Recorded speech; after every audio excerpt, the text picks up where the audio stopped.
Yes. So I started doing that recently. Before, I would mainly post about fashion, so outfit posts, anything fashion related. And I really wouldn't have like a style to it. I would just post cute photos, but I didn't really have any like feed, like it just didn't match. It was just random. And so recently I decided that, your feed and your aesthetic actually really matters. So recently I started paying attention to how the last photo I posted, how the next photo I post is gonna look with, everything that I post is supposed to be a little bit more organized. So I think it evolved where I started paying more attention because I started noticing other girls and their aesthetic on their Instagram. And I really do think if that, you can actually gain more people following you if they initially go on your page and they see kind of like a good aesthetic. So I think that's how it evolved, is that I just kind of went from just posting random outfit photos to me starting to actually pay attention to how everything looked as a whole for new people on my feed. So yeah.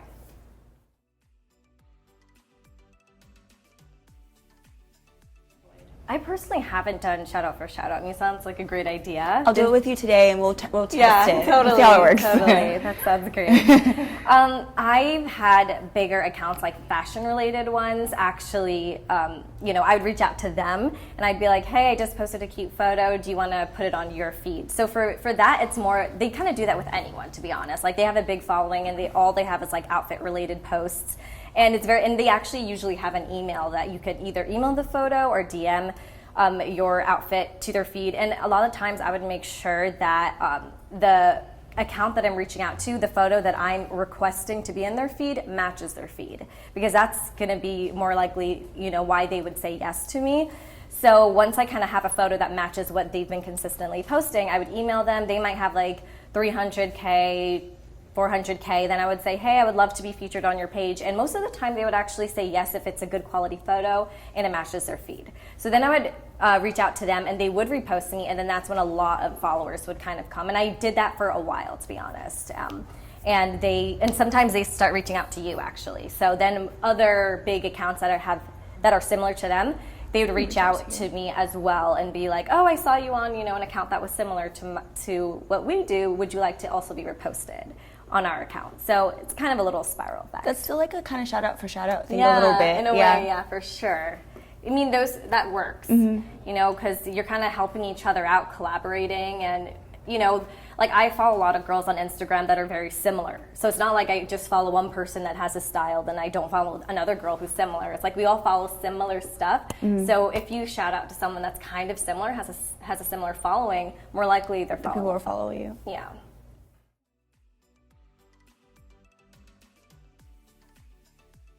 So it's definitely work. In the beginning, when no one was really reaching out to me, if someone would reach out, I'd be really happy to do the work because I'd have so much time to do it. And then eventually you realize that you actually have to schedule what you do, and it starts to look and feel more like a job. But at the end of the day, you really can't complain, because a lot of times it's either free clothes or you get to go to an event, something that you would want to do regardless. But I would say that you really have to have time management, because eventually you don't want to accept all these clothes from all these different brands and you can't follow through, because then it just looks horrible and you start getting a bad rep. So you really want to make sure that you pay attention to each brand and make sure that you're following what they want to see. Not always just, there's kind of like, you have to meet in the middle. Post what your following will like and what is good to you, but also keep in mind that the brand is sending you stuff just not for nothing. They actually want to be represented a certain way as well.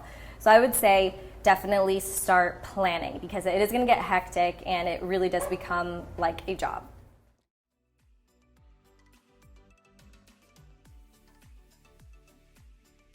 Well, I think for my audience, like I said, everyone loses followers. Like that's the real reality of it, is like every post you post, no matter if it's good or not, you're gonna lose followers. But I think that can decrease if you are posting things that people like as well. So kind of knowing who's engaging, because there's a lot of people that are not active on your Instagram. Like a lot of people that are following you may not even have signed on to their Instagram in a long time, so they may never even see your post. So for me, I pay attention to the people that are engaging in my posts, because I know they're active on there in general. So that's kind of why I like to keep it relatable to them. But the truth of the matter is, I do want people to follow me that actually are similar to me in general. So I don't want to be, you know, posting something just because my audience likes it. I seem to post what attracts, you know, a certain person. So that's kind of what I want to keep up with, because you don't want to change too much where you're kind of just trying to please people, because that's no fun. You know, you kind of just want to post things that you know you're going to be attracting the right audience. So for me, that's kind of how I, you know, keep them engaged and just still be myself at the same time.